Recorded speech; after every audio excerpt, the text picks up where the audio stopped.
Panas banget. Baik, bismillahirrahmanirrahim. Assalamualaikum warahmatullahi wabarakatuh. Waalaikumsalam warahmatullahi wabarakatuh. Selamat pagi teman-teman semua, sehat ya? Pagi. Kelihatannya keringetan semua nih habis olahraga, enggak ya? Sauna aja ini, anggap aja ini lagi sauna ya. Oke.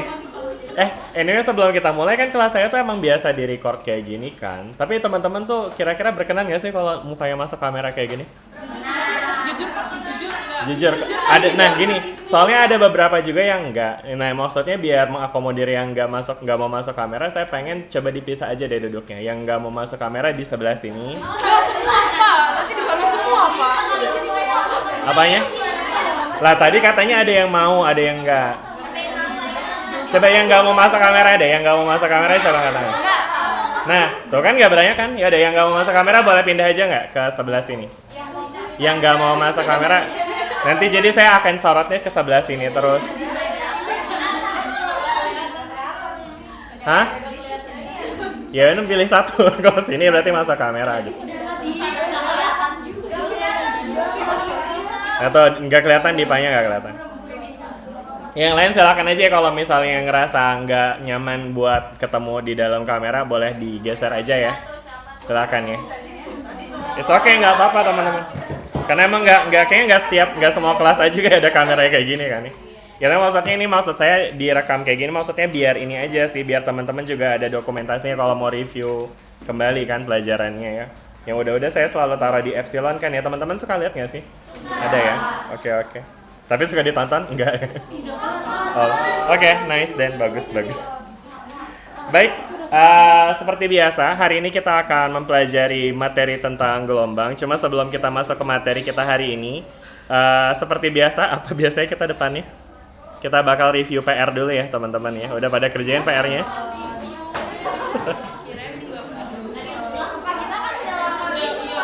Udah lama apa? Iya, tapi kan PR-nya tetap dikerjain kan kemarin kan. Mungkin kayak takutnya udah amnesia ya. Kemarin ngerjain apa gue gitu nggak sih? Sakit. Saya pengen liatin aja yang kumpulin. Mau lihat kumpulin pertama atau yang kumpulin paling akhir? Pertama aja Pak. Kayak yang orang yang ngomong pertama itu biasanya yang ngumpulin terakhir deh. Yang minta yang terakhir tuh ngumpulinnya pertama ya. Oke, nggak apa-apa lah kita coba tampilin aja sekalian semuanya. Kemarin tuh penugasan, nggak semuanya juga sih kebanyakan. Tapi saya pengen apresiasi sih buat teman-teman yang udah kumpulin awal waktu. Di sini ada siapa coba tebak-tebakan? Siapa yang udah paling pertama kumpulin coba siapa coba? Pasti bukan saya. Oke. Ternyata adalah Azza Hanifah, Syafira Aprilia sama Naya Ajeng ya. Ini dia sendiri malah nih tanggal 25 kumpulinnya ya. Lumayan getol ya kelihatannya ya. Ini kan kelasnya kalau nggak salah hari Jumat ya nggak sih? Apa hari Selasa ya? Rabu ya? Kita Jumat lalu sama Rabu lalu nggak ada kelas ya? Karena libur ya. Berarti udah lama banget juga emang ya kita kelasnya ya. Anyway. Ya makasih Azza udah kumpulin pertama kali disusul sama Syafira. Yang ngumpulnya kelihatannya habis sholat subuh nih dia ngerjain PR nih. Jam 5.11 ya. Ada Naya juga nih ya, jam 6 ya sebelum sarapan. Azza ini Pak, siapa nih Pak? Oh ini orangnya. Respect. Oke. Terus kalau yang terakhir siapa? Mau lihat nggak siapa yang terakhir kumpulin? Nggak usah. Nggak apa-apa. Nah yang ngumpulin terakhir di sini ada Masa Vega, Ariel Marta sama ada Cindy. Ya. Udah duluan, nggak tahu nih kenapa tanggal 27 ya. Maksudnya berarti kalah duluan sama Azah ya. Iya, it's okay. Apa lupa submit? Oh, hampir lupa. Oke, nggak apa-apa. Oke. Ya udah, sekarang kita akan coba untuk bahas sedikit tentang PR-nya. PR-nya kemarin ada berapa soal sih? 2 apa 3 sih? 3 ya. Oke, mau bahas punya siapa nih? Lah gitu, gak boleh nunjuk-nunjuk. Ada yang mau volunteer gak untuk ngebahas PR yang dikasih?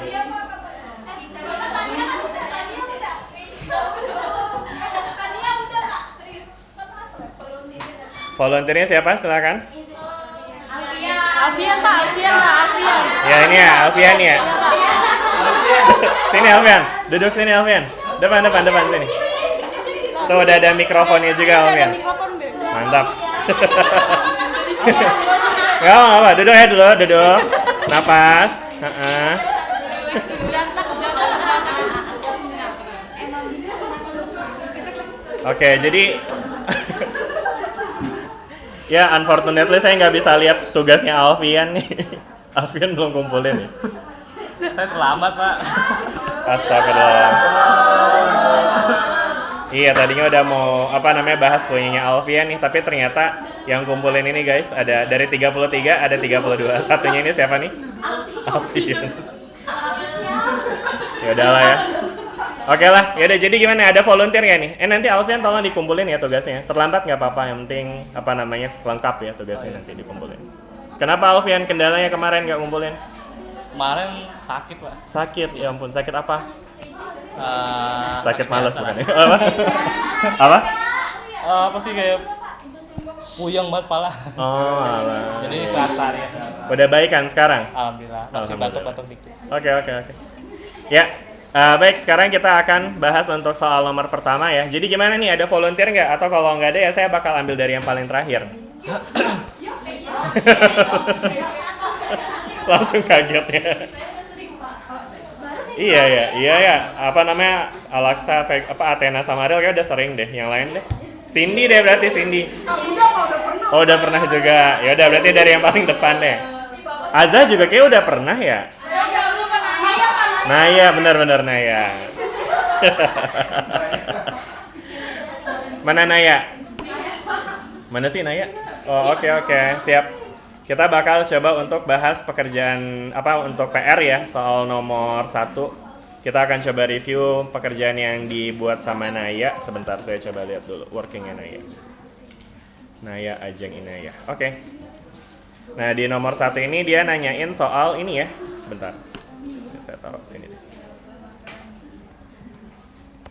Nah ini dia. Dia nanyain soal impedansi ya. Bagaimana impedansi itu diturunkan dari hubungan antara medan listrik dan medan magnet. Silakan Naya, waktu dan tempat dipersilakan. Boleh Alfian kasih mic. Aduh saya lupa lagi Pak. Iya nggak apa-apa. Nanti dibantu. Seingat kamu aja, kamu nulisnya gimana nih? Seingat saya Pak, kalau untuk penurunan itu kan awalnya dia ada gelombang elektromagnetik, ada medan listrik dalam arah X sama yang medan magnet dalam arah Y. Oke. Itu ngikutin yang materi sebelumnya Bapak udah jelaskan juga. Ortogonal ya, dia tegak Iya. lurus ya. Oke, bagus. Kemudian kalau untuk penjelasannya sendiri, yang impedansi ini menggambarkan perbandingan si medan listrik dan medan magnet. Bentar dalam- lu, ini baru ini kan tadi saya cek. Yang ini gimana? Ini dari mana nih Itu dalam Maxwell? persamaan Maxwell. Gimana ya lanjutannya ya? Ini persamaan Maxwell yang mana nih? Ya.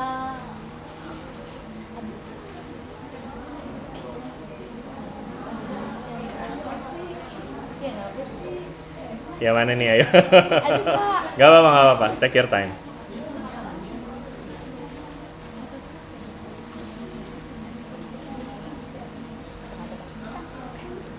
Persamaan Maxwell yang mana nih? Kalau teman-teman yang lain ada yang mau bantu juga nggak apa-apa ya. Teman-teman ada ingat gak nih? Ini dapetin dari persamaan Maxwell yang mana? Yang divergen dari? Divergennya apa? Yang hukum ampere. Berarti divergen E apa divergen B? Divergen E sama dengan? Bukannya kalau divergen E, Iya judulnya mana Li? divergen B sama dengan?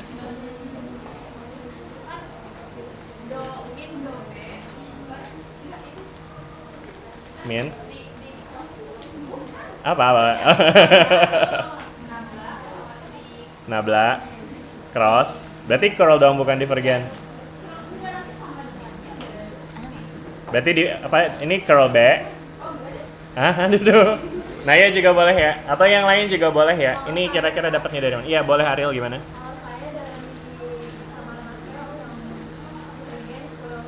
Divergen, ini namanya nabla ya. Kalau divergen itu ini begini sama titik ya. Curl dari E, oke. Minus 2B per dote. Nah, benar nih. Yang ini nih, teman-teman. Kenapa tahu dari mana ini yang ini harusnya? Karena ini dia lihat deh di sini ada do EX per do Z. Artinya dia perkalian silang kan? Ya, ini untuk mendapatkan komponen Y-nya nanti, ya kan? Makanya di sini betul tuh kita bisa lihat ini tuh asalnya dari do curl dari medan listrik gitu ya. Oke. Nah, sama dengan negatif do B per do T, di mana B itu adalah mu H kan. Nah, mu-nya bisa kita keluarin, jadilah kayak begini gitu. Oke? Teman-teman, jadi hopefully ya saya yakin mungkin teman-teman satu atau dua ada yang diskusikan ya sama mas-mas AI itu kan. Tapi pasti teman-teman ngerti juga ya. Oke? Apa yang dia sampaikan, dari mana hubungannya dengan hukum Maxwell dan seterusnya gitu ya. Bisa dipahami sampai sini nih? Bisa. Oke, jadi ini ya tadi ya Naya ya. Oke, bagus Naya. Lanjut habis itu. Untuk apa arti fisis dari impedansi ini dan bagaimana hubungannya dengan laju rambat gelombang? Bentar, ini terus jadi ada V-nya muncul gimana nih? Saya dulu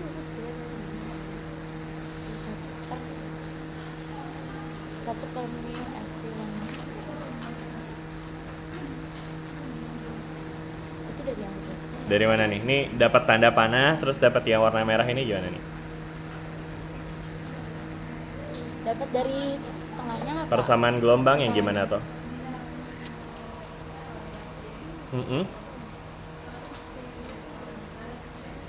Do kuadrat Y. Apa gimana? Do kuadrat apa, sorry? Do kuadrat Y. Do T kuadrat. Atau do X kuadrat. Terus? Mu, iya. Turunan. Seper V kuadrat. Oke. Nah, tapi ini emang ada ekspresi turunan keduanya. Ini kan dia dapetin dari hijau jadi merah nih. Nah, bagaimana tuh? Itu kan dia belum tahu. Dia kan nggak ada itu.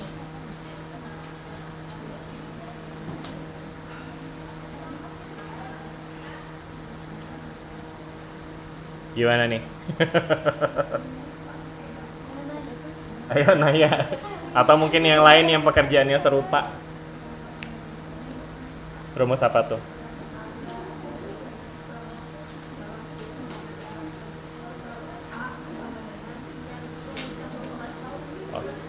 Oke. Sebenarnya better kalian fokus aja nih sama yang warna hijau ini, kan dia lihat deh, yang warna merah ini kata Naya itu ada panahnya tuh ya kan, didapat dari yang hijau. Ini bisa banget diturunin dari yang hijau sebenarnya. Nah, tapi kebayang nggak teman-teman gimana modifikasinya? Biar dari yang hijau ini kita bisa dapetin yang merah. Diuraikan apanya? Curlnya? Enggak sih, nggak perlu. Nih lihat deh teman-teman, ini tinggal si do Z-nya aja nih kita pindahin aja.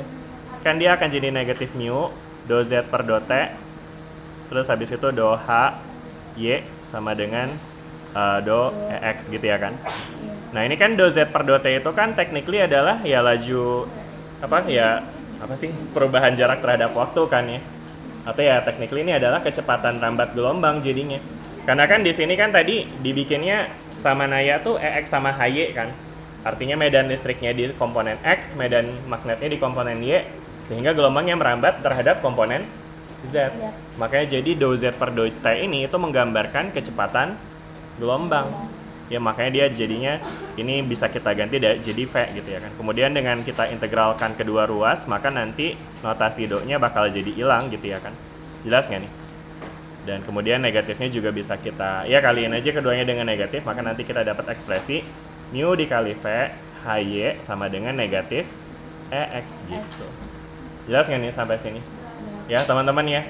Oke, jadi pastinya teman-teman setiap menuliskan persamaan matematika, teman-teman juga harus bertanggung jawab nih, ngerti dengan ini hubungannya gimana, emang iya nih terkait gitu. Kayak gitu ya. Oke. Ini karena efek udah skip seminggu kayaknya ya. Iya ya, anggaplah gitu ya. Oke, nggak apa, dimaklumi. Oke. Nah, terus habis itu lanjut lagi Naya. Oh, ini sama dengan Z.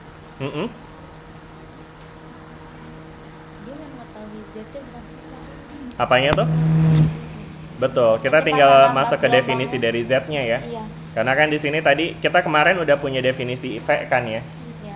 Dengan apa namanya dari persamaan gelombang tuh yang tadi disebutin sama Diva tadi yang do kuadrat y per do t kuadrat dan seterusnya. Tapi pakai E ataupun pakai H gitu ya kan. Kita akan punya ini sebagai kecepatan gelombangnya. Maka kalau kita substitusikan V-nya dengan ini, maka nanti kita bakal dapet ini ya, bener ya kayak gini ya jadinya. Iya, Pak. Oh iya kan ini dia 1 per akar epsilon 0 ya. 1 per akar mu epsilon, sorry. Makanya jadi nanti mu-nya dihilang ya, tinggal yang di atas, epsilonnya tinggal pindah ke ruas sebelah sananya. Oke, good.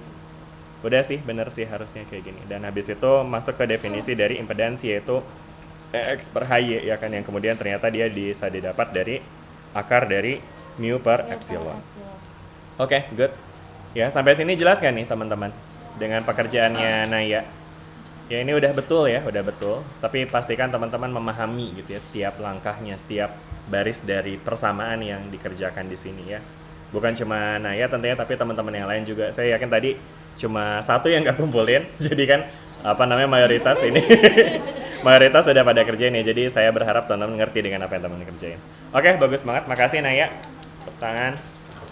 Dan, belum selesai ya, ini berikutnya ada artifisisnya. Oke, sekarang silakan Naya. Artifisisnya apa nih Naya? Artifisisnya sendiri pas secara fisiknya ini impedansi menggambarkan perbandingan antara medan listrik dan medan magnet dalam gelombang elektromagnetik yang merambat di medium tersebut. Udah ya, simpel aja kayak gitu ya, perbandingan antara medan listrik dan medan magnet kayak gitu ya kan. Nah terus habis itu nanti akan kita lihat ya, si impedansi itu nanti akan bergantung pada permeabilitas dan juga permitivitas ya. Dan kemudian ini juga nanti somehow akan berkaitan dengan laju gelombang juga berarti ya. Karena laju gelombang kan ditentukan oleh permeabilitas dan permitivitas juga nih ya kan. Ya. Jelas ya sampai sini ya teman-teman. Oke, ya terima kasih banyak Naya untuk penjelasannya. Kita akan lanjut lagi ke bagian yang berikutnya. Di bagian yang berikutnya ini ada pertanyaan terkait dengan mana sih? Nah ini ya tentang ini ya apa namanya yang koefisien refleksi dan juga transmisi ya. Nah sekarang gimana? Ada volunteer yang mau jelasin? Silakan. Mau jelasin? Tadi angkat tangan ya? Oh enggak. Oh, oke. Oke. Ada yang mau coba untuk jelasin untuk soal nomor 2?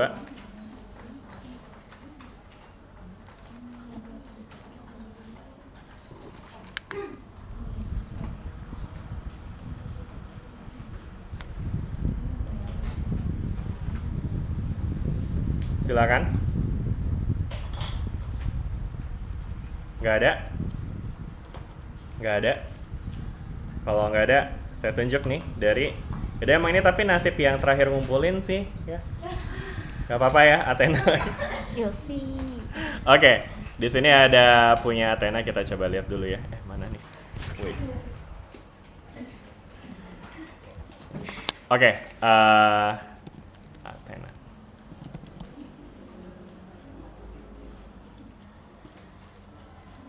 Untuk soal nomor 2.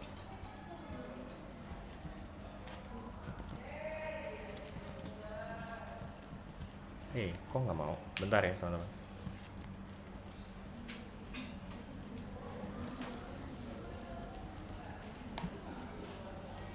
Oke, ini dia pekerjaannya Athena.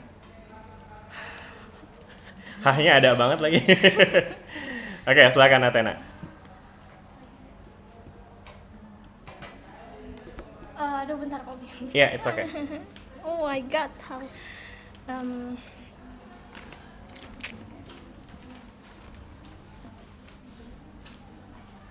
kalau salah nggak apa ya. It's okay.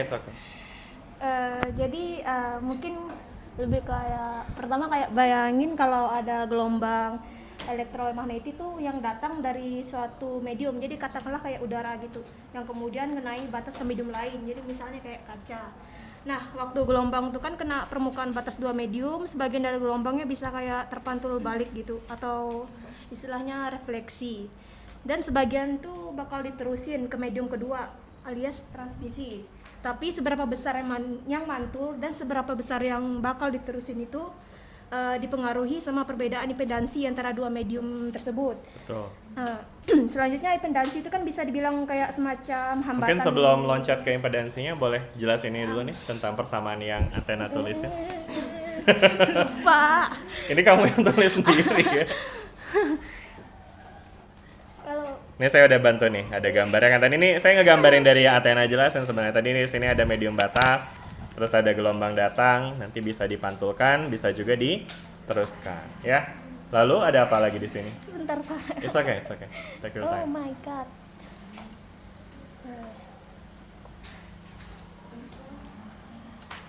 Yang lain juga boleh ya kalau misalnya keinget sesuatu atau mungkin cara kerjainnya sama dengan yang Athena kerjain.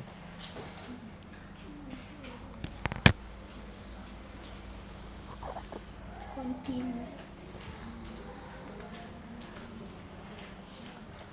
Kalau yang kontinuitas medan listrik EI ditambah ER sama dengan ET itu maksudnya gini, jadi kayak ketika gelombang elektromagnetik itu datang nabrak batas antara dua medium itu, misalnya kayak udara ke kaca, nilai medan listriknya alias E itu tetap harus nyambung atau kontinu di batas itu. Jadi kalau gelombang datang alias EI-nya itu sebagian bisa mantul balik di ER-nya itu. Mantul baliknya ER. Jadi sebagian besar terus ke dalam medium berikutnya ke si ET itu. Jadi EI ditambah ER sama dengan ET. Jadi jumlah medan listrik yang datang dan dipantulkan harus sama dengan medan listrik yang bakal diterusin. Oke. Nah, itu teman-teman sampai sini bisa dipahami dan disepakati. Jadi di bidang batas ini itu berlaku hukum asas kontinuitas ya. Di mana yang masuk dan yang keluar atau yang retain di medium tertentu dengan yang keluar di medium yang lain itu harus sama.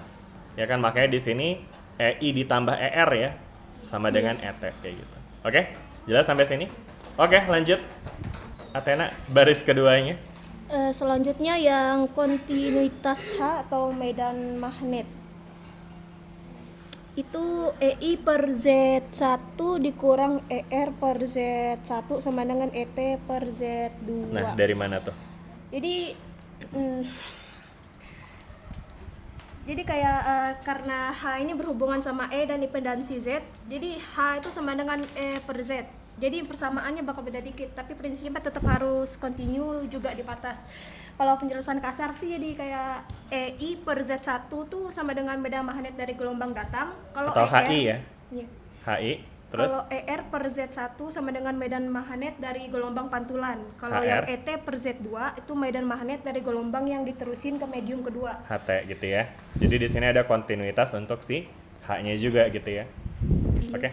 Nah, terus habis itu karena betul tadi yang Athena bilang ya, karena Z sama dengan E per H, berarti H sama dengan E per Z, ya enggak? Iya. Makanya HI-nya ini bisa diganti dengan EI per Z1. Kenapa Z1? Karena dia ada di medium yang pertama gitu ya kan. Di sini juga sama nih, ER-nya tuh HR-nya diganti dengan ER per Z1 dan HT-nya itu diganti dengan ET per Z2. Jelas sampai sini? Nah, tapi ini ada negatifnya nih. Kenapa ini negatif ya di sini? Kan kalau kontinuitas harusnya positif bukan di sini tadi. Masalah ketik gue ya. Aduh.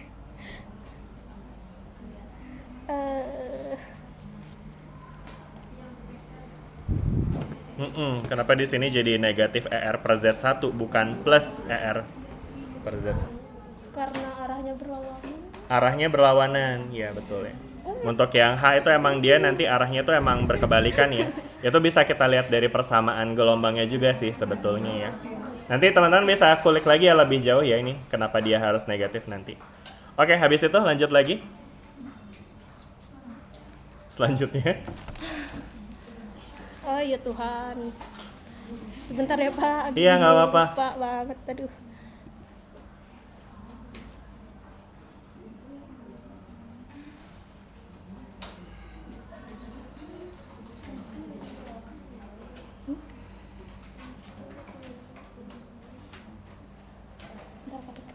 Ini kan tinggal baca aja nih.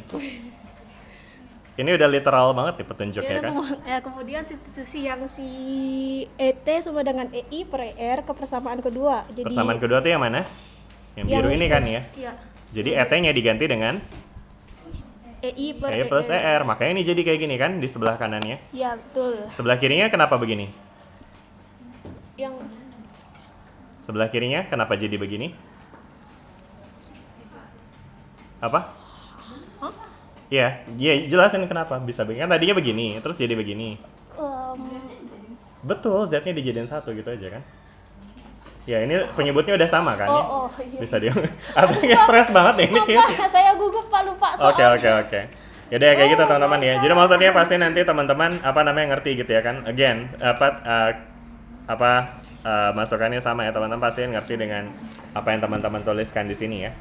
Oke, lanjut dikit lagi ya Tena. Yuk. Bisa yuk. Oh, sheesh. Bentar. I'm about to cry. Yang RT itu ya Pak? Yang R-nya nih, R itu kan ER per EI ya. Anyway, ini tuh by definition ya teman-teman ya. Ini yang mungkin teman-teman harus ingat ya. Jadi yang namanya koefisien refleksi itu ada rasio dari amplitude refleksi dibagi dengan amplitude si yang gelombang datangnya ya. Sama namanya. Makanya ER per EI. Nah, tapi dari sini ke sini, nah gimana tuh? Dari Jadi kan ER per EI-nya sama. Pertama si R itu alias koefisien refleksi amplitudo. Ini tuh perbandingan antara amplitudo gelombang yang dipantulin atau ER dengan amplitudo gelombang yang datang atau si EI. Untuk si R-nya ini how to say it, oh my god. jadi pertama kita pakai dua persamaan yang udah jelasin. Jadi yang pertama yang kontinuitas medan listrik itu yang EI ditambah R sama dengan ET, dan kontinuitas medan magnet pakai E sama Z itu. Kan itu udah dapetin yang merah kan akhirnya. Kemudian kedua persamaan ini bakal digabung dan selesaiin sebagai sistem persamaan dua variabel R dan ET, yang hasilnya adalah ini mana untuk refleksi si R itu sama dengan Z2 kurang Z1 per Z2 tambah Z1. Oke. Artinya kalau Z2 atau impedansi medium kedua jauh lebih besar dari Z1. Udah, belum. Sabar. Matematisnya dulu Athena ya. Iya, artinya tuh nanti. Oke. Ya, jadi ya ini emang sebenarnya kan tadi Athena lakukan itu ya, kontinuitas E yang hijau dan kontinuitas medan magnet yang biru itu kita bisa compose sehingga kita dapetin yang merah. Nah, dari yang merah sebenarnya ekspektasinya kita bisa dapetin yang persamaan untuk yang R gitu ya.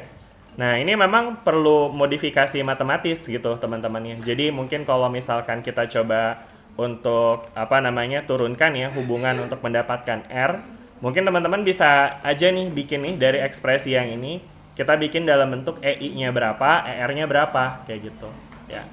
Atau mungkin sederhananya kayak gini deh. Kalau misalnya kita kalikan silang, ini kalau teman-teman lihat nih, kalau kita kalikan silang nih ya, penyebut yang ini dikalikan ke sebelah kiri, penyebut yang kiri dikalikan ke sebelah kanan, maka nanti kita bakal punya Z2 EI, ya nggak? Dikurang Z2 ER, oke? Sama dengan Z1 EI ditambah Z1 ER, ya kan? Nah, sekarang kalau kita pengen bikin supaya enaknya gimana ya? Mungkin yang EI kita pindahin deh, atau mungkin ER. Pindahin EI apa R ya? EI aja deh. Z2 EI di sebelah kiri. Berarti ini kan dikurang Z1 EI di sebelah kiri, ya kan? Sama dengan Z1 ER ditambah Z2 ER, oke? Z2 ER. Gitu ya kan? Jelas nggak sampai sini nih? Udah ya, benar kan ya? Saya bikinnya ya. Kalau ada yang salah, boleh tolong kasih tahu ya teman-teman ya. Ini udah ya, benar ya, kayak gini ya kan? Kita udah pindahin ini ke sini, kita juga pindahin ini ke sini ya kan. Nah, kemudian dari sini nanti kita bakal bisa define EI dikali dengan Z2 minus Z1 sama dengan ER dikali Z1 ditambah Z2 gitu. Udah jelas nggak sampai sini? Nah, sekarang kita kan mau bikin ER per EI nih. Jadi tinggal kita pindahin EI-nya ke sebelah kanan, ya kan? Sehingga nanti akan jadi Z2 minus Z1 per, nah di sini yang kita pindahin tuh Z1 plus Z2-nya. Z1 plus Z2 sama dengan ER per EI jadinya. Alias, apa ER per EI? Koefisien refleksi. Gitu. Jelas kan nih teman-teman sampai sini? Ya, jadi dari merah ini ke R ini ada hubungannya, ada prosesnya, dan ini expected untuk ditunjukkan kalau muncul soal kayak gini di UAS. Oke? Bisa dipahami sampai sini? Ya. Dan dengan cara yang sama nanti teman-teman juga bisa lakukan untuk yang T-nya gitu. Oke ya, jelas semuanya? Gak cuma Athena doang ya. Saya yakin teman-teman juga ngerjain ini juga kan ya. Tapi jangan sampai teman-teman lihat tadi again cuma tulis hasil akhir-akhirnya kayak gitu, tinggal kesimpulannya. Tapi teman-teman juga kalau bisa tunjukkan bagaimana proses setiap persamaan ini diturunkan kayak gitu. Oke? Oke, kita lanjut lagi Athena sekarang. Tadi Athena lagi mau jelasin fisisnya nih. Nah, gimana tuh Athena? Dari sini R sama dengan Z2 min Z1 per Z2 plus Z1 itu gimana tuh interpretasi fisiknya? Jadi kalau yang Z2 itu kan atau impedansi medium kedua tuh bakal jauh lebih besar dari Z1 alias medium pertamanya. Jadi maka sebagian besar gelombang tuh bakal diterusin. Tapi kalau Z2-nya lebih kecil, gelombangnya bakal lebih banyak mantul. Oke, bentar. Kalau Z2-nya lebih besar dari Z1, maka Sebagian besar gelombang bakal diterusin. sebagian besar gelombang akan diterusin. Kenapa begitu? Karena begitu. Lihat dari persamaannya aja. Kalau Z2-nya lebih besar dari Z1, berarti kan atasnya jadi lebih gede apa lebih kecil tuh? Kan itu Z2 minus Z1 ya. Iya kan? Dipoy, bantuin Dipoy.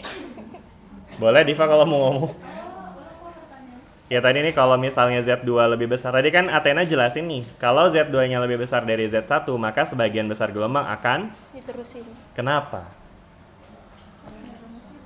Dari rumusnya, betul. Rumusnya gimana tuh? Kalau Z2-nya lebih gede, emang nanti R-nya jadi gimana? Positif apa negatif? Z2-nya lebih besar kan? Z2-nya yang lebih besar.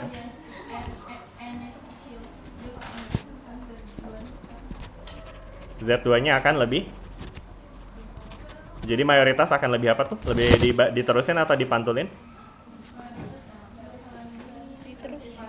Diterusin ya? Atau dipantulin? Diterusin. Diteruskan apa dipantulkan? Tadi katanya Athena apa? Diteruskan apa? Diteruskan. Kenapa? Sebenarnya ini kita harus ngelirik persamaan T-nya juga sih. T-nya itu 2Z2 per Z2 plus Z1. Artinya ketika Z2-nya lebih besar, maka itu nanti dia sebagian besar akan ditransmisikan, betul ya. Karena kalau teman-teman lihat T itu dia atasnya tuh nggak bergantung sama Z1-nya kan ya, dia dikaliin sama Z2. Jadi semakin besar Z2, semakin besar juga koefisien transmisinya, begitu. Oke? Jelas ya teman-teman sampai sini ya? Gitu sih. Nah, sedangkan kalau terkait dengan hubungan antara nilai Z2 sama Z1 itu akan menentukan bagaimana pemantulan ini akan terjadi ya. Karena ketika Z2-nya lebih besar dari Z1, R-nya positif nanti. Kalau R-nya positif, berarti nanti pas dia dipantulkan dia nggak berlawanan fase ya. Sedangkan kalau Z2-nya lebih kecil ya, itu berarti R-nya nanti negatif. Dan kalau R-nya negatif, nah ini ada nih ya, dia gelombang akan dipantulkan dengan berlawanan fase. Jadi dia dipantulinnya kebalik gitu. Oke? Udah cukup mungkin? Udah, Athena ada mau lagi yang mau ditambahin? Kenapa sih Athena kayaknya grogi banget? Lupa ya? Ya udah mungkin notes juga buat teman-teman. Pokoknya emang setiap kelas kita di awal pasti ngebahas PR ya. Jadi pastiin teman-teman sebelum kelas untuk dibaca-baca lagi, di-refresh lagi gitu ya. Maksudnya apa ya? Biar apa yang teman-teman udah pelajarin beberapa minggu yang lalu itu nggak lupa gitu ya. Sehingga nanti kita masukin materi yang baru nggak ketumpuk tuh dengan materi yang lama gitu ya. Oke lah, berikutnya ada apa lagi nih? Nomor 3 ini ngomongin soal energi ya. Tapi kayaknya ini nanti teman-teman bisa pelajari lagi aja ya secara independen. Dan kalau nggak salah sih ini juga udah pernah dibahas juga sih di kelas. Jadi hopefully teman-teman bisa ya untuk review-review lagi. Karena ternyata udah jam segini dan sepertinya kita harus moving on ke materi kita hari ini. Oke, sebelum saya lanjut ke materinya hari ini, ada yang mau ditanyain nggak tentang PR kemarin? Ada yang bingung nggak? Udah oke semua? Dengan materi kita 2 minggu yang lalu. Minggu lalu soalnya kuliah umum ya, belajarnya apa tuh? Belajar metrologi sama belajar distancing free mask, iya nggak sih? Iya, Pak. Datang semua nggak sih? Datang. Keren, hebat. Dapat A+ kan, Pak, datang. Oke, keren. Oke. Baik, kalau gitu sekarang kita akan masuk ya teman-teman ya ke materi kita hari ini. Sebentar.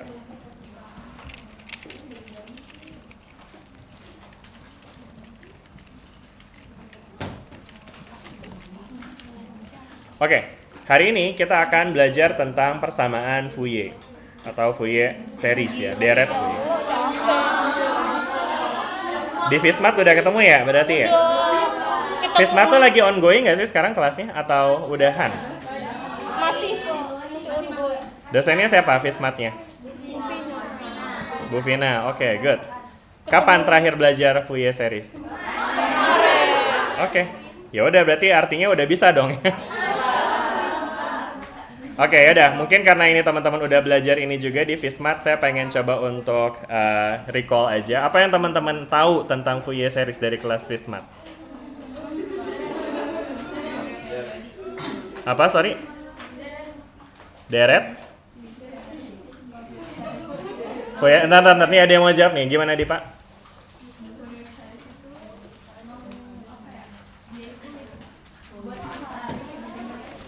Sorry, Fourier series itu adalah cara untuk mencari deret Fourier dari suatu fungsi periodik, begitu. Tapi itu muncul kata Fourier seriesnya lagi tuh jadinya.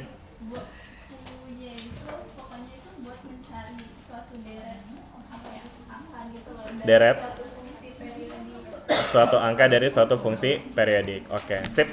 Kita tampung dulu jawabannya. Kayaknya aslinya mati dua-duanya.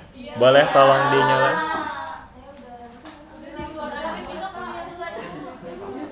Mana remote-nya mana? Coba dinyalain. Sini deh saya yang pegang, kayaknya saya lebih gampang mencetnya.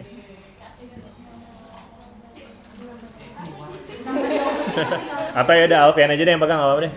Karena dia nggak ngerjain PR, jadi dia harus Diungkit dulu, Pak. ya, kalau di SD kan bukan dia suruh setrap ya kalau nggak ngerjain PR ya. Ini cuma nyuruh nyalain AC dong. Yang itu juga Alfian, tolong dinyalain juga tuh. Ada 2. Nah, makasih Alfian ya. Standby ya, nanti kalau mati dipencet lagi. Biar ada angin. PJAC. Operator AC. Oke, baik. Tadi di sini Dipa bilang bahwa Fourier series itu adalah apa tadi? Proses atau cara atau apa tadi? Mengubah apa proses Fourier series adalah Apa di boy? mencari deret dari suatu fungsi periodik.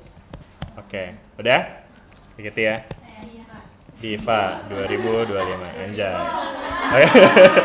Waduh. Ada lagi nggak yang punya punya ide tentang Fourier series? Athena mulu. Kesel banget dia kayaknya. Ya boleh silakan, ada lagi yang lain di tim sebelah sini. Apa Fourier series? Deret matematik yang ini siapa nih yang ngomong? Puji. Saya tulis namanya dulu dah. Oke, deret matematik yang apa Puji?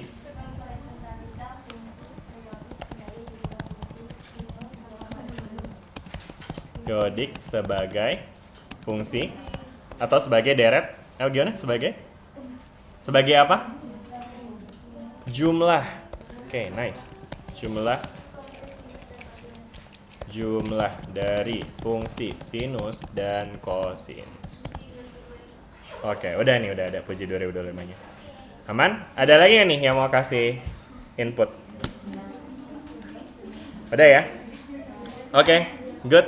Ya, jadi betul ya yang didefinisikan sama Puji dan mungkin Diva sedikit aja sih. Karena kalau kata mencari depannya itu malah jadi istilahnya jadi kayak proses ya jadinya ya.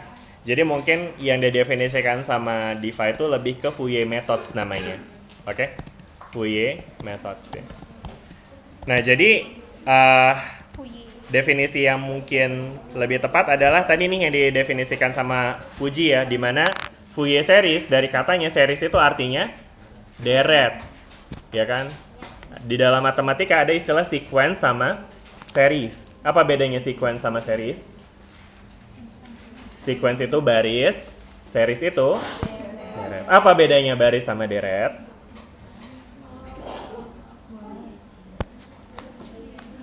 Betul, exactly. Deret itu di jumlah. Kalau baris cuma dibarisin doang, diurutin doang. Kayak misalnya teman-teman pernah belajar baris aritmatika 1, 2, 3, 4 atau 2, 4, 6, 8 gitu ya kan.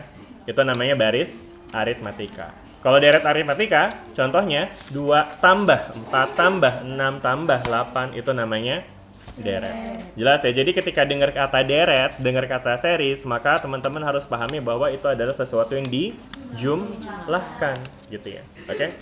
Nah sekarang yang dijumlahkan bukan aritmatika, bukan geometri, tapi Fourier. Jadi ada Fourier kita jumlahin. Enggak ya? Fourier-nya ini namanya meskipun tulisannya Fourier, dia tuh dibacanya Fourier karena kalau nggak salah dia orang Prancis gitu ya. Makanya dia jadi dibaca kayak Fourier gitu ya, kayak gitulah. Iya. Fourier aja ya. Iya gitulah. Nah, jadi Fourier series ini, halo. Seperti yang didefinisikan Puji, ini berarti dia deret matematik nih, ya kan? Deret matematik yang bisa merepresentasikan. Merepresentasikan tuh artinya apa sih? Menggambarkan gitu ya, memodelkan ya. Memodelkan apa? Memodelkan fungsi periodik. Apaan lagi tuh fungsi periodik? Apa tuh fungsi periodik? Fungsi yang berulang. Fungsi periodik adalah fungsi yang berulang gitu ya. Jadi dia akan berulang terus. Contohnya apa sih fungsi periodik? Gelombang, betul ya. Kayak misalnya dalam bentuk sin kayak gitu ya kan. Kayak gini misalnya. Atau mungkin gelombang dalam fungsi cos ya kan. Atau bahkan mungkin gelombang yang bentuknya kayak gini misalnya. Nah ini fungsi periodik nggak nih? Iya. Kayaknya bukan. Yang bilang iya angkat tangan. Yang bilang bukan. Kenapa bukan? Mbaknya ini. Siapa? Cindy ya? Kenapa bukan? Weh makasih Alfian. Dia enggak loh kan beneran dia lihat AC-nya mati langsung. Refleksnya bagus. Oke, gimana Cindy? Kenapa yang ini bukan fungsi periodik? Karena kan kalau misalkan Iya gimana? kalau fungsi periodik kan itu kan berulang. Betul. Berarti ada bukit, ada lembah gitu. Tuh. Nah, sedangkan itu nggak jelas. Jadi dia bukan periodik karena nggak ada bukit lembahnya. Iya. Ini bukannya bukit nih. Ini lembah. Enggak, itu nggak bukit, Pak. Ini terlalu Balik lagi, cara kita mendefinisikan fungsi periodik itu apa sih? Fungsi yang berulang. Berarti kalau kita mau bilang dia bukan periodik, artinya dia bukan perkara bukit lembahnya, tapi tidak berulangnya, ya kan? Lain cerita kalau dibikin kayak begini nih. iya. Berulang kan sekarang, baru periodik nih, gitu ya. Jelas nggak sampai sini nih? Jadi yang disebut fungsi periodik nih teman-teman harus bedakan, yaitu bukan perkara ada bukit atau lembah. Dia tapi berkaitan dengan perulangannya, gitu ya. Karena tidak semua fungsi periodik itu punya bukit dan lembah. Contohnya adalah fungsi gelombang kotak. Pernah lihat nggak gelombang kotak? Ini mestinya dibahas juga nggak sih di kelasnya Bu Vina? Jelas, Pak. Ada. Ya kan? Kayak emang classically si fungsi Fourier series itu tuh mulainya dari sini nih, gelombang kotak. Nah kalau kita lihat kayak gini gelombang kotak, ya mungkin kelihatan sih ada bukit lembahnya, tapi bukit lembahnya agak ngeyel nih ya. Dia bentuknya lempeng gitu ya. Sedangkan kalau pakai sin cos itu kan dia harusnya bentuknya ada kurvinya ya. Gitu ya. Nah ini juga termasuk fungsi periodik nih. Kayak gitu teman-teman. Jelas nggak sampai sini? Ya, jadi tentang fungsi periodik jelas ya. Lanjut lagi nih, apalagi nih dibilang sama Puji. Kata Puji, Fourier series itu adalah deret matematik yang mampu menggambarkan, merepresentasikan fungsi periodik nih sebagai jumlah dari fungsi sin dan fungsi cos gitu. Jadi katanya Puji ya, ini Puji ya yang ngomong ya, bukan saya. Si gelombang ini ya kan bisa kita nyatakan nih sebagai penjumlahan bla bla bla sin plus bla bla bla cos gitu. Oke. Dan sin cosnya juga bisa jadi ada banyak, makanya kan dia deret ya. Jadi nggak cuma satu atau dua kayak gitu. Benar gak nih gini Puji apa Puji sih? Puji, betul nih, puji Tuhan gitu. Benar ya Puji, gini maksudnya ya? Oke. Dah sampai sini ada yang mau tanya nggak nih? Clear ya, jelas ya? Oke. Nah namun pertanyaannya adalah, apakah memang iya penjumlahan dari sin dan cos bisa menggambarkan gelombang yang kotak gini. Meanwhile sin sama cos kita tahu dia kan bentuknya agak kurvi kan. Iya. Nah, mungkin kalau udah pernah dibahas di Bu Vina, kira-kira gimana sih teman-teman caranya supaya penjumlahan sin dan cos ini bisa menghasilkan gelombang kotak kayak begini? Apa? Diapain?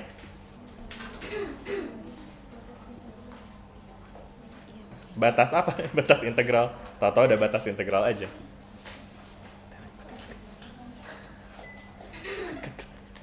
Gimana nih?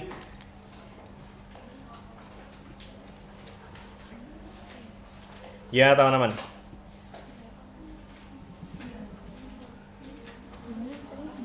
Mungkin biar lebih kebayang, saya akan tunjukkan pakai, bentar ya.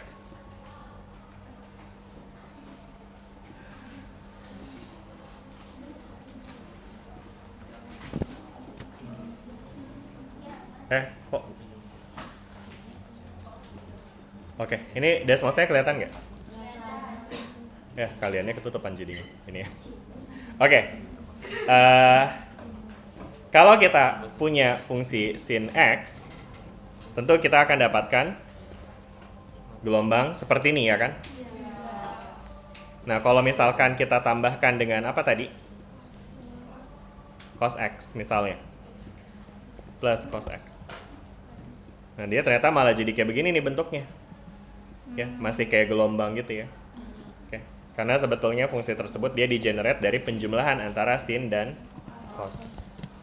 Jadi kayak maksudnya kalau teman-teman bayangin ini istilahnya prinsip superposisi nih namanya teman-teman. Jadi kalau kita punya fungsi sin dan fungsi cos terus kita jumlahkan, maka hasilnya itu literally akan merupakan penjumlahan dari kedua gelombang tersebut. Kayak contoh nih, di titik x sama dengan 0, ini kan yang biru nilainya 0 ya. Yang hijau nilainya 1. Kalau dijumlah jadinya 1 gitu ya kan. Terus kayak di titik yang ini misalnya, yang biru nilainya 0,7, yang hijau juga nilainya 0,7. Berarti kalau dijumlah harusnya jadi 1,4 tuh yang merah tuh ya kan. Jelas nggak? Jadi teman-teman bisa bayangin nih bagian yang warna merah ini itu diperoleh dari penjumlahan antara yang biru dan yang hijau gitu ya kan. Nah, cuma balik lagi nih ke pertanyaan yang tadi. Kita lihat ternyata penjumlahan dari sin sama cos itu cuma akan menghasilkan gelombang yang bentuknya kagak kotak ya. Terus gimana dong jadinya? Atau mungkin di kelas Bu Vina udah belajar belum fungsi gelombang kotak itu kayak gimana? Belum? Nah, ada 4/pi-nya di depannya tuh. 4/pi, terus? Terus?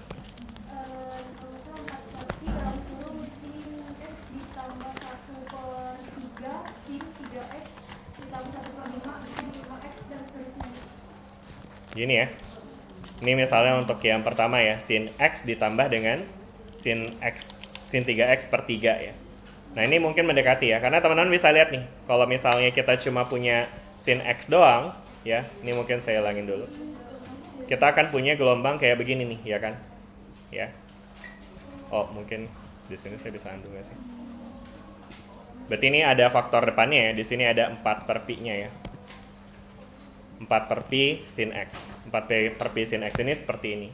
Nah, sedangkan tadi sama Athena mau ditambahin dengan 4/pi. Bukan cos ya, sin tadi Athena bilang 1/3 sin 3x ya.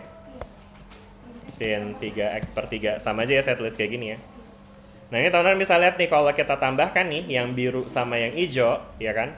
Maka nanti dia bakal jadi yang merah nih, kayak gini. Kelihatan ya bentukannya ya. Maksudnya ini make sense ya, karena maksudnya dia kan naik turunnya tuh lebih cepat kan yang hijau tuh ketimbang yang biru. Makanya jadi pas dia ngangkat ke atas supaya dia kan approach-nya tadi pengen bikin kotak ya. Nah, dia tuh kebawahin dikit tuh, digiol dikit gitu ya kan di bagian puncaknya nih supaya dia rada ke bawah gitu. Kebayang nggak sampai sini? Ya kan? Nah, ini bisa diimprove lagi nih dengan menambahkan dengan fungsi sin lagi, ya kan? Apalagi lanjutannya Tana? Gini teman-teman, sin 5x per 5 ya kan. Terus? Sin ganjil. Terus? Sin 7x Terus? Sin 9x/9. Terus? Terus? Terus? Terus? Udahlah capek. Tapi teman-teman bisa lihat nggak polanya? Ternyata dengan menjumlahkan sin sebanyak yang kita bisa, itu gelombangnya akan semakin mendekati bentuk yang kita inginkan, yaitu bentuk kotak, ya kan? Ya. Nah makanya ini dia tadi dari sini terbukti ya, yang seperti yang tadi dibilang sama Puji ya, bahwa ternyata setiap fungsi periodik itu ternyata bisa kita modelkan, kita representasikan dengan deret fungsi sinus, penjelasan fungsi sinus. Nggak mesti sinus doang sih, kosinus juga bisa include sih. Nah tapi untuk yang gelombang kotak ini ternyata nanti di sini bisa pakai sinus doang ya. Oke. Nah nanti akan ada diskusinya tuh, ya kan, gimana cara untuk dapetin fungsinya ya kan. Karena ini kan out of nowhere ya, sin 7x, sin 9x. Nggak out of nowhere juga sih, harusnya sih udah dipelajari juga di kelas Wismat, ya nggak sih? Sama Bu Vina udah dijelasin? Atau mungkin siapa lagi sih pengampunya Wismat? Bu Vina sama Pak Hanjoko. Udah dijelasin dong harusnya. Udah apanya?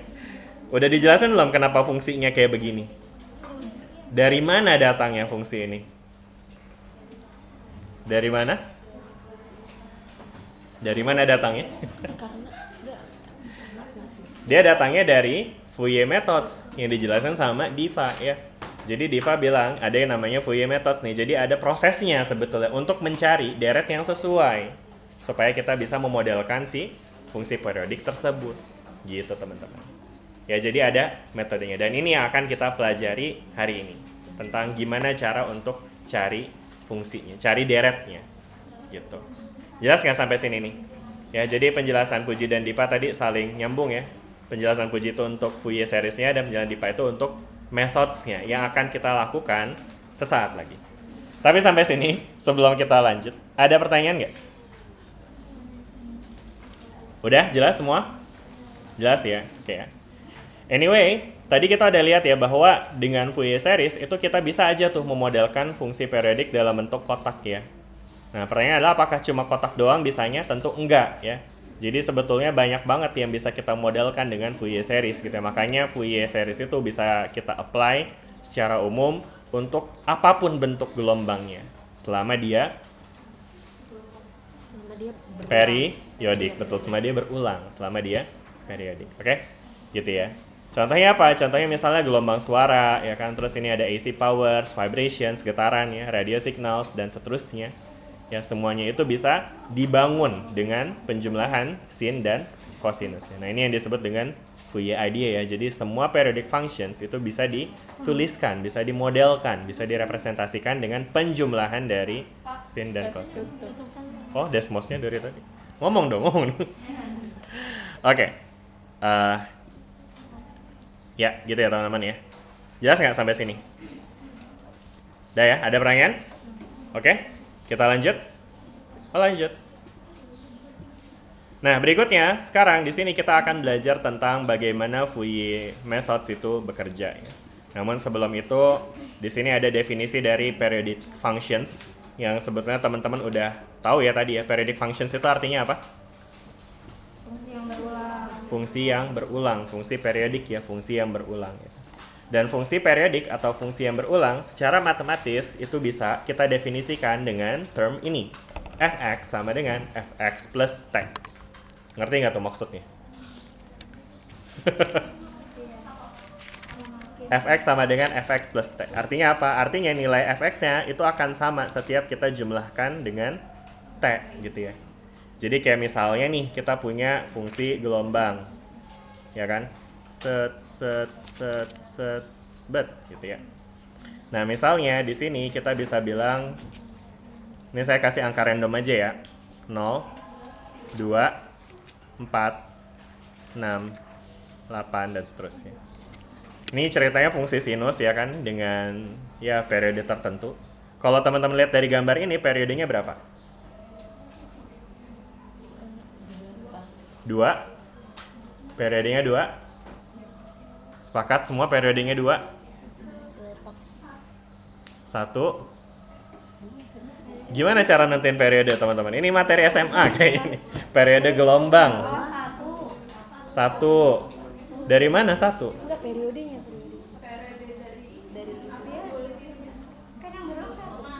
Periode itu kan panjang apa kayak waktu yang dibutuhkan untuk membuat satu gelombang kan? Atau ya cerita ini terhadap waktu gitu ya fungsinya. Misalnya ini Y sama T. Berapa periodenya? Berapa? 1 angkat tangan. 2 angkat tangan. Perasaan tadi keras banget ngomong 2 lebih nggak dia banget. 2 mana angkat tangan 2? Tuh giliran voting gak mau. Kenapa sih tinggal angkat tangan doang gak bakal disetrap juga ya Allah? Iya kan kalian harus bertanggung jawab dong dengan opini kalian. Kalian bebas kok beropini, tapi kan maksudnya pasti ada reason kan, behind kan. Tinggal jelasin aja. Nggak apa-apa. Kan nggak apa-apa. Iya nggak apa-apa. Misalnya kalian bilang 2 gitu kan, ya bilang aja kenapa 2 gitu. Yuk, coba saya mau bilang 2. Tadi banyak berasa ada yang bilang 2. Guys, ini kita latihan ya teman-teman ya. Esensi dari kelas ini tuh bukan di materinya ya teman-teman, tapi ya ini prosesnya, proses belajarnya, oke? Jadi ya saya harap teman-teman bisa mengikuti dengan baik aktivitasnya. Kalau saya tanya ya silakan jawab beserta alasannya. Oke, yang 2 angkat tangan. Oh gitu.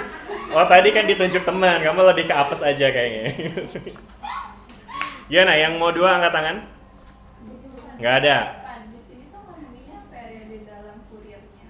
Nggak, ini saya lagi ngomongin ini nih, contoh yang ini nih. Contoh yang saya gambar di sini, ini berapa periodenya? Periode dari gelombang yang saya gambar di sini.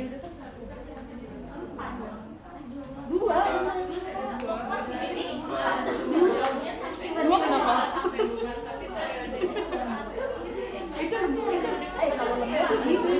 Oke, nah ini udah banyak nih diskusi. Oke, coba.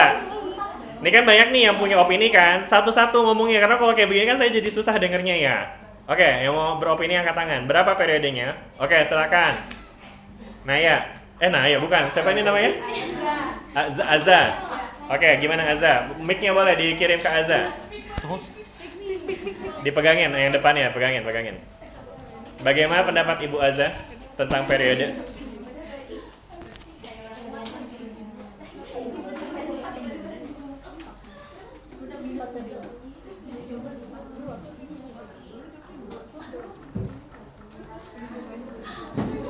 Ayo Azza, berapa periode? Jawabannya Jawabannya? 4.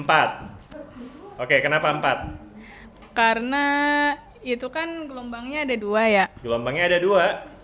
Ada 2 Ada 2 gelombang. Ada 2 Di gelombang. gambarnya, oke. Habis Terus? itu waktunya itu ada 8. Jadi 8 dibagi 2 sama dengan 4. 8 dibagi 2. Ini maksudnya Anda ngebayang. Padahal saya nggak nulis angka 8 dah kayaknya. Tapi kebayang lah ya. Maksudnya ini dari bentukan ini dia berulang setiap 4 detik gitu ya kan ya. Iya. Makanya karena dia berulang setiap 4 detik, maka periodenya adalah 4. Begitu menurut Azza? Iya. Yakin? Yakin, Pak. Oke, boleh kita kasih aplaus Azza? Betul jawabannya. 4 teman-teman. Periodenya 4. Oke? Karena periode itu adalah waktu yang dibutuhkan untuk menghasilkan satu gelombang, ya kan? Di sini kan patternnya kan clear ya. Meskipun saya gambarnya emang jelek banget sih, ini enggak. Tapi teman-teman dapat lah idenya ya. Di sini dia naik, turun lagi, ya kan? Berarti kan udah berulang tuh setelah detik keempat, ya kan? Berarti waktu yang dibutuhkan untuk membuat satu gelombangnya adalah 4, ya kan? Berarti periodenya adalah 4 detik gitu ya dalam konteks ini, ya kan? Jelas nggak sampai sini nih? Oke, ada yang mau tanya? Yang tadi 2 udah ngerti, sekarang kenapa 4? Udah ya, ngerti ya. Jadi periode itu adalah waktu yang dibutuhkan untuk membuat satu pola yang sama. Oke? Jelas nggak? Oke. Nah, sekarang misalkan di sini kita punya T sama dengan 1, ya kan? Kemudian kita ukur tingginya di sini ya. Misalnya ketika T-nya sama dengan 1, ternyata Y-nya sama dengan 3. Oke? Ya. Nah, pertanyaan saya berikutnya adalah, kalau di sini ada T lagi sama dengan 5, berapa Y-nya? Ini gambar saya jelek banget sih, sumpah. Nih, T-nya 5, berapa Y-nya? 3 juga, harusnya ya. Ini gambar saya kejelekan ya, mohon maaf ya teman-teman. Betul, kenapa 3? Karena periodenya 4, ya kan? Berarti kita bisa bilang F1 sama dengan F5. Ya enggak? Dimana 5 itu adalah 1 tambah 4. Ya kan? Ya enggak? Berarti kalau kita definisikan 1 sebagai X dan 4 sebagai T, maka kita punya pengertian Fx sama dengan Fx plus T. Jadi ini secara matematis fungsi periodik itu didefinisikan kayak gini ya. Jadi nantinya akhirnya ya berapapun periodenya, berapapun nilai x-nya, ini akan berlaku hubungan seperti ini untuk fungsi periodik. Jelas nggak sampai sini? Ya kan? Ada pertanyaan nggak? Udah ya, ngerti ya cara untuk nentuin periode, tapi ini penting banget nih teman-teman ya. Karena nanti ini juga akan berkaitan dengan si Fourier's methodnya, oke? Udah ya, lanjut. Nah, sekarang Fourier methods-nya nih ya. Jadi sekarang Fourier methods-nya masuk ke Fourier formulanya.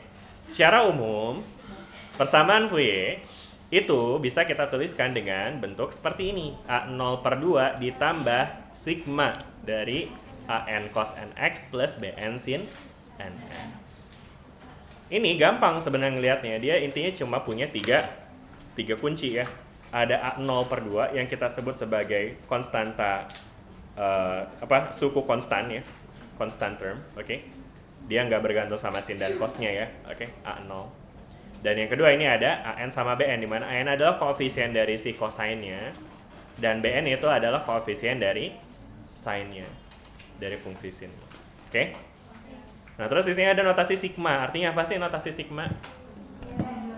Jumlah deret, betul ya, jumlah dari apa? Dari suku yang kita ada di dalam kurung ini nih, ya kan? Di sini yang dijalanin tuh apanya nih? N-nya ya, teman-teman ya. Jadi N sama dengan 1 sampai tak hingga. Jadi artinya kalau kita ekspansikan notasi sigma ini, kita akan punya A1 cos 1x plus B1 sin 1x. Oke? Ditambah A2 jangan A2 plus dulu dong. A2 apa nih? A2 nempel sama cos 2x plus B2 sin 2x. Terus plus lagi sin 3 cos 3x plus B3 sin 3x. Lanjut lagi satu lagi. Tambah cos 4x tambah B4 sin 4x. Nah gitu ya, kompak udah lah ya. Nah, clear nggak sampai sini? Cuma sampai 4 kah? Sampai berapa? Sampai tak hingga gitu ya.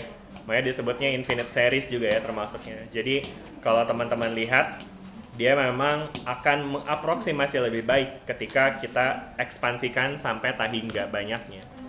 Contohnya apa? Contohnya tadi tuh yang gelombang kotak tadi. Teman-teman bisa lihat ketika kita hanya ekspansikan untuk 2 atau 3 suku, maka dia ya udah mulai mendekati tapi nggak perfectly, ya kan? Kapan dia perfectnya? Kapan dia sempurnanya? Ketika dia sudah tak hingga tuh penjumlahannya. Jelas nggak sampai sini? Oke ya, gitu. Dah sampai sini ada yang mau tanya? Dah ya, gampang kan ya sebetulnya ya? Alfian, asik. Sampai Cindy ingetin loh. Iya nih, jangan gabut ya Alfian lo gitu ya. Jahat banget ya. Maaf ya Alfian ya, bercanda ya. Oke. Dah. Ada yang mau tanya nggak sampai sini? Aman ya? Nah terus mungkin ini ada FYI. Jadi kan tadi kita punya A1 cos 1, A2 B1 cos B1 sin 1, A2 cos 2, B2 sin 2 dan seterusnya ya kan? Nah, ketika N-nya sama dengan 1 itu disebut sebagai fundamental terms ya. Atau fundamental harmonic, oke? Sedangkan ketika N-nya lebih besar dari 1 itu disebut sebagai higher harmonics. Karena simply dia itu tinggal kelipatannya aja kan ya, kayak cos 3x, cos 5x kayak gitu. Oke? Jelas sampai sini? Udah ya.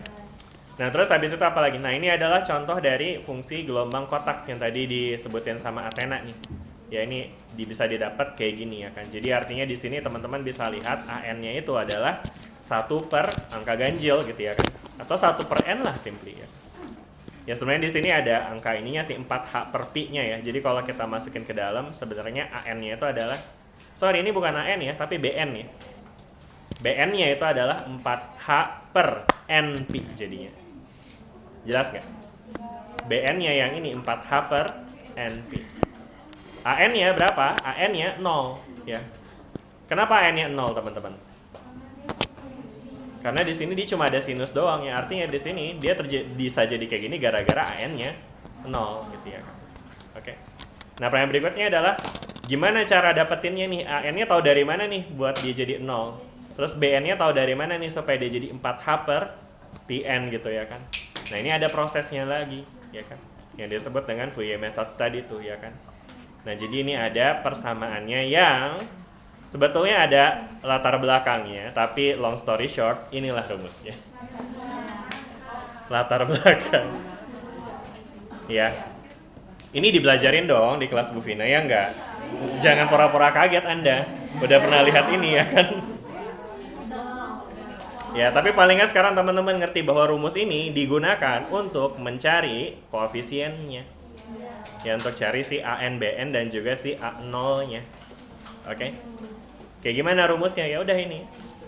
1 per Pi integral dari fx cos nx dx dari 0 sampai 2pi. Nah, ini 0 sampai 2pi itu maksudnya ininya sih, teman-teman. Ini interval yang kita pilih untuk memodelkan si fungsinya. Jadi ini pakai 0, 2pi itu kalau emang kita pengen bikin dari 0 sampai 2pi gitu ya. Nanti in other case bisa aja kita punya interval yang lain, misalnya dari negatif L per 2 sampai L per 2, nah itu juga bisa gitu. Oke.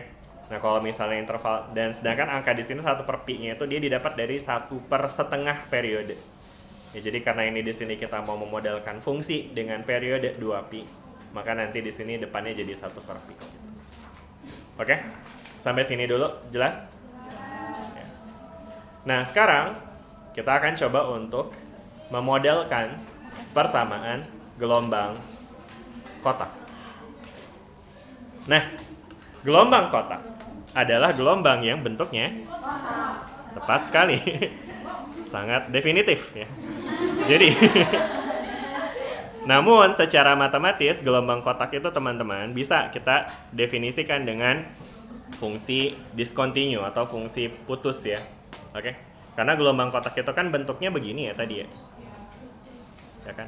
Nah, artinya nanti teman-teman bisa lihat bahwa kalau kita nyatakan dalam bentuk fungsi ya, dalam bentuk notasi fungsi ya kan, sebagai fungsi putus ya, maka teman-teman bisa lihat ini sebetulnya ya, misalnya ini dia punya periode dari 0 sampai 2pi kayak gini ya.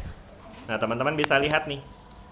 Misalkan di sini si gelombang kotaknya itu bernilai H ya kan, pada rentang 0 sampai pi, dan bernilai negatif H pada rentang pi sampai 2pi. Maka kita bisa tuliskan dengan notasi seperti ini. Nah, ya. Jelas kan nih dengan ekspresi ini, fungsi putus kayak gini. Ya, jadi H jelas penuh dengan kepasrahan ini, jelas. Kayak lebih kayak capek gitu ya. Oh, panasnya itu ya, jelas sama panasnya yang banget. Ya ampun, kasihan. Tuh, Alfian mati, Alfian. Nggak efek ya. Alfian kesel, Alfian, seolah dia tak berguna. Enggak kok, kamu berguna. Udah bentar lagi ya teman-teman ya. Ya mungkin nanti besok kalau misalnya ada request kayak gitu bilang nggak bisa Pak gitu aja. Pak Fauzi ya, udah nggak jadi deh gitu. Ya ntar nanti saya selesaikan di belakang lah.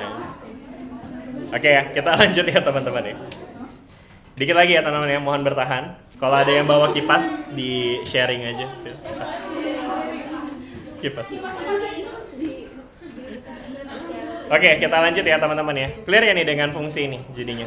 Jadi artinya dari 0 sampai pi itu nilainya H, sedangkan dari pi sampai 2pi nilainya adalah negatif H kayak gitu ya kan. Nah, sekarang kita akan coba untuk tadi tuh ya mencari koefisien-koefisiennya ya kan ya. Mencari A0-nya, mencari AN-nya, dan juga mencari BN-nya gitu ya kan. Oke. Nah, ini karena fungsi yang kita mau cari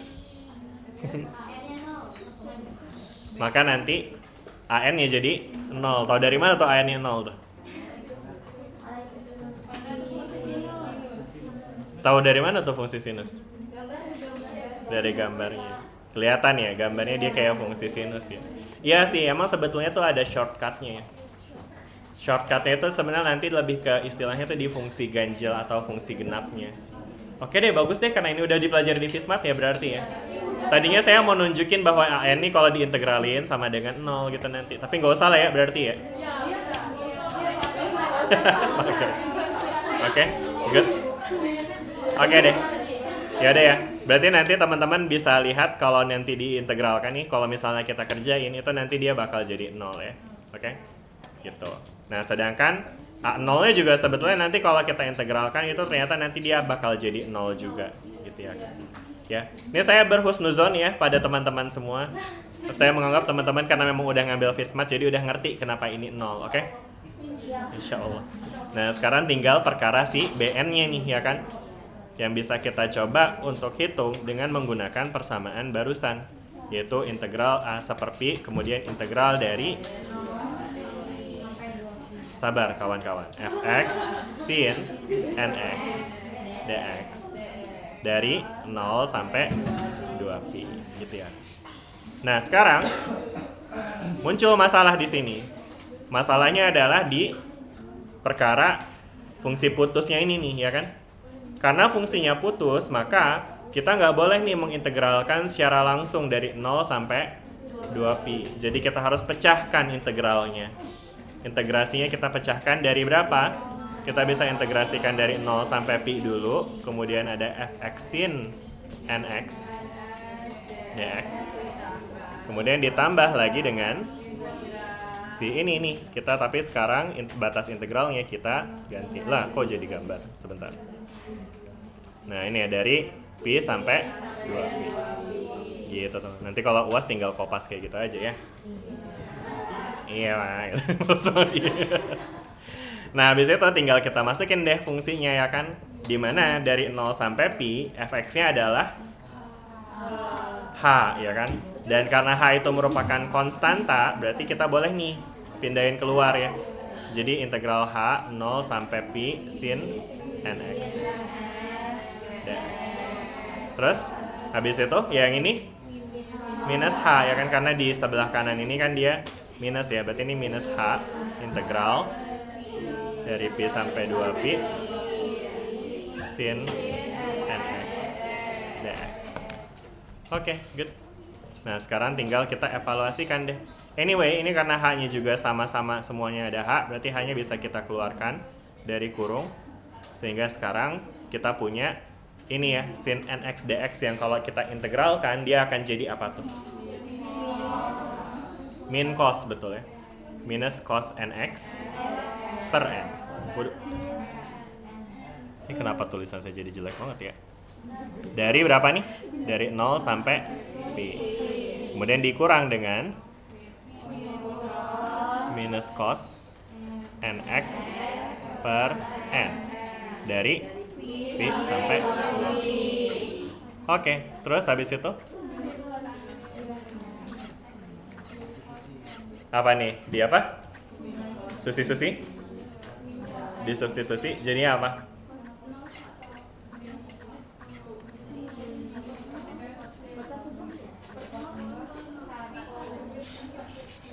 Anyway, kayak ini n-nya bisa kita factor out juga ya, karena n itu kan dia konstan kan ya, dia nggak bakal tergantung sama ininya kan. Jadi kita bisa tuliskan h per np gitu ya.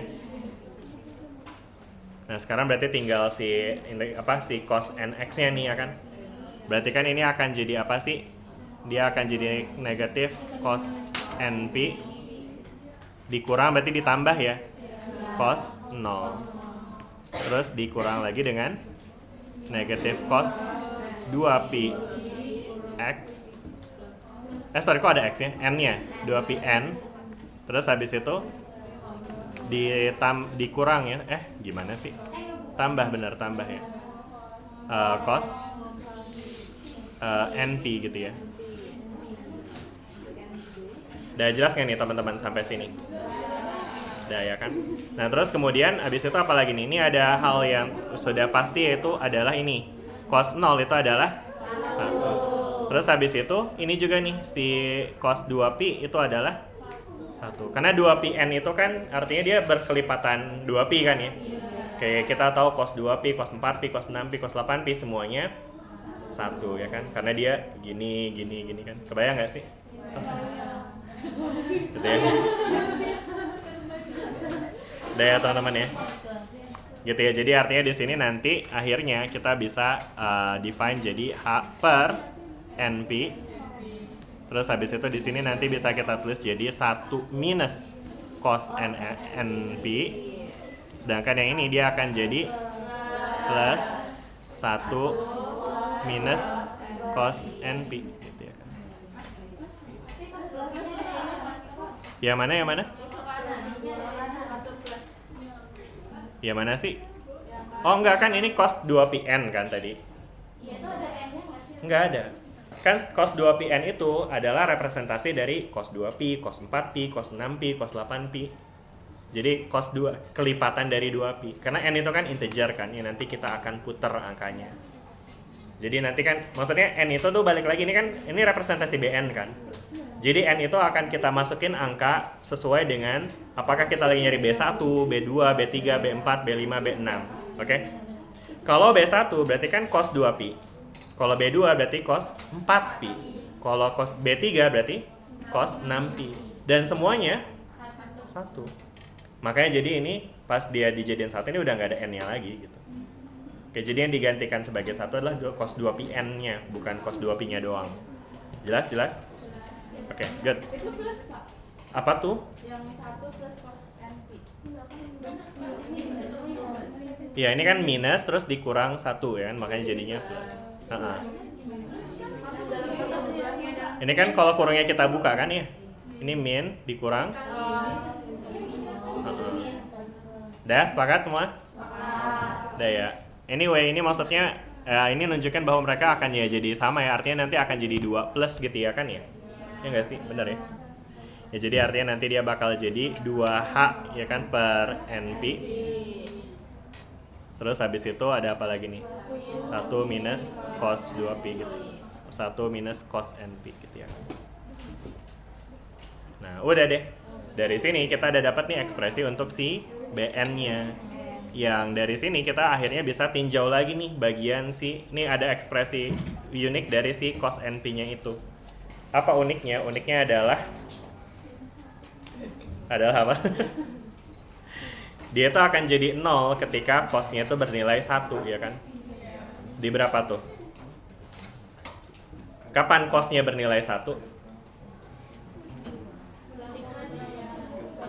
Ketika N-nya ganjil apa genap tuh? Ketika N-nya genap ya kan? Kayak misalnya N-nya 0. Ketika N-nya 0 berarti cos-nya 1 kan? Bentar. Misalnya kita mau cari B1 dulu deh. Misalnya B1. B1 itu berarti kan nanti akan jadi 2H per Pi dikurang dengan dikali dengan 1 minus berapa tuh? Cos apa namanya? Cos Pi. Negatif 1 ya kan? Cos Pi itu cos 180 kan? Berapa cos 180? Negatif 1 ya kan? Jadi berapa tuh? 2 ya kan? Sehingga kalau kita dapetin itu 2 di dalam kurungnya berarti 2 kali 2 jadi 4 ya kan? 4H per Pi. Itu kalau N-nya 1. Kalau N-nya 2 berarti B2 kan nih? Berapa B2-nya? Berarti ini kita fokus lagi nih ke sininya nih. Ini cos 2pi jadinya. Berapa cos 2pi? 1. Ya kan? Berapa 1 kurang 1?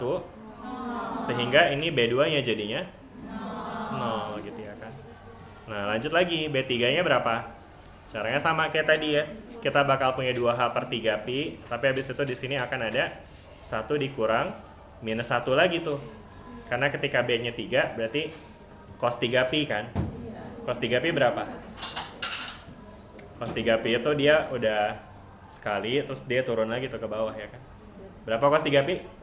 Jadinya min 1. Ya kan, jadinya 1 minus negatif 1 berapa? 2. Ya udah jadinya atasnya jadinya 4H lagi ya kan. 4H per 3pi. Ya kan, jelas nggak nih teman-teman sampai sini? Yang kemudian ini akhirnya ternyata ada pola ya yang kita bisa lihat di mana ternyata Bn itu hanya eksis ketika n-nya ganjil. Ya kan?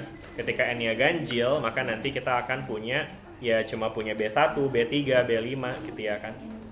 Jelas nggak sampai sini? Ya kan? Nah, dari sini akhirnya kita bisa simpulkan bahwa fungsi gelombang kotak tadi persamaannya tadi jadinya ya tadi karena n-nya 0, A0-nya juga 0, berarti yang tersisa tinggal B1 cos X. B1 sin X ya. B1 sin X. B1-nya berapa? 4h ya. 4h per pi sin X. Ini B1 sin 1X ya. Ditambah dengan B3 sin 3X. Berapa B3-nya? 4pi lagi sih. 4h ya. 4h per 3pi sin 3X. Ditambah lagi B berapa lagi? B5 sin 5X. Berapa B5-nya?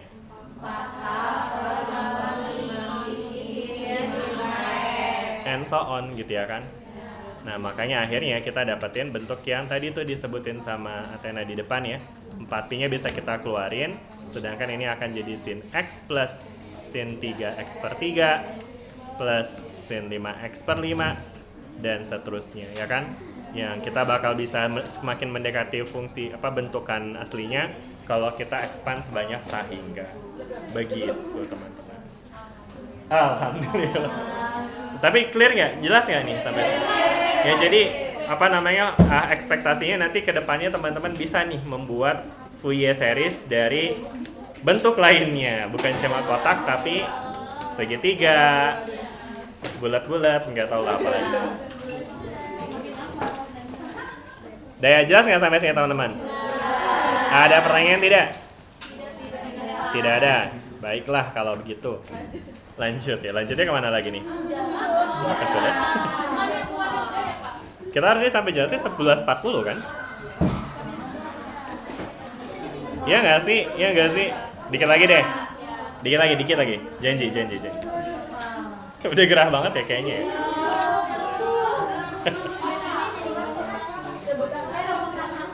Udah ya? Ya udah dikit lagi ya. Nah, nanti berikutnya nanti teman-teman bakal bisa lihat nih ada pola ya di mana ternyata di sini akan ada even and odd functions ya. Maksudnya ini untuk shortcut yang kayak tadi udah teman-teman bilang sih. Kalau kita punya fungsi yang sifatnya even, itu berarti dia hanya akan tersisa cosine terms-nya doang. Sedangkan kalau dia odd, dia yang tersisa tuh sine terms-nya doang. Oke. Nah, tapi teman-teman ngerti nggak even sama odd itu apa sih maksudnya? Iya bener ganjil kan.